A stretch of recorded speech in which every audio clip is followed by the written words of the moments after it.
Adilakshmi Vijayawada urban ప్రాజెక్టులో బలుపాలెం గట్టు tea సెంటర్లో అంగన్వాడీ కార్యకర్తగా పనిచేస్తున్నాను.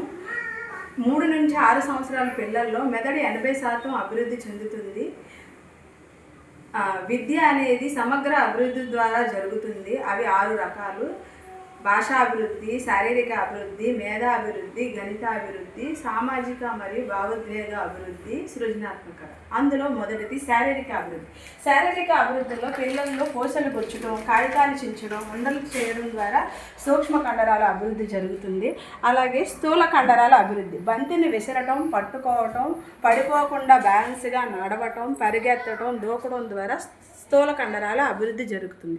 భాషా అభివృద్ధి: భాషా అభివృద్ధిలో పిల్లలు ఇంటి దగ్గర నుంచే కొంత భాష నేర్చుకొని వస్తారు. స్కూల్కి వచ్చిన తర్వాత వాళ్ళ భాష అభివృద్ధి చేయటానికి కథలు చెప్పటం, పాటలు పాడటం, చెప్పింది వినటం, తిరిగి మరలా చెప్పడం ద్వారా భాషాభివృద్ధి అనేది జరుగుతుంది. అలాగే గణితాభివృద్ధి: గణితాభివృద్ధిలో అంకెలను గుర్తించటం, చదవటం, రాయటం ద్వారా గణితాభివృద్ధి జరుగుతుంది. మేధాభివృద్ధి: మేధాభివృద్ధిలో కలర్స్ గుర్తించటం, షేప్స్, బిల్డింగ్ బ్లాక్స్ కట్టడం, అలాగే వారికి సొంతగా పజిల్స్ చేయడం ద్వారా మేధాభివృద్ధి జరుగుతుంది.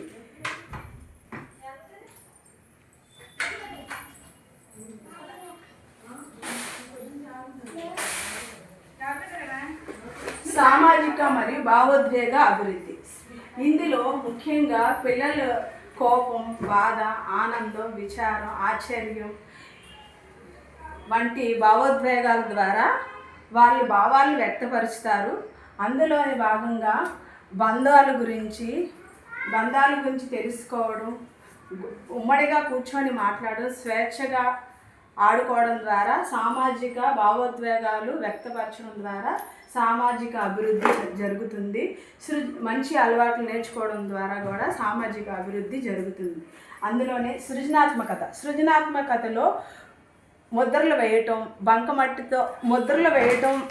బంకమట్టితో బొమ్మలు చేయడం ద్వారా సొంత ఆలోచనలతో, కొత్త ఊహాజ్ఞానంతో సృజనాత్మకత అనేది జరుగుతుంది.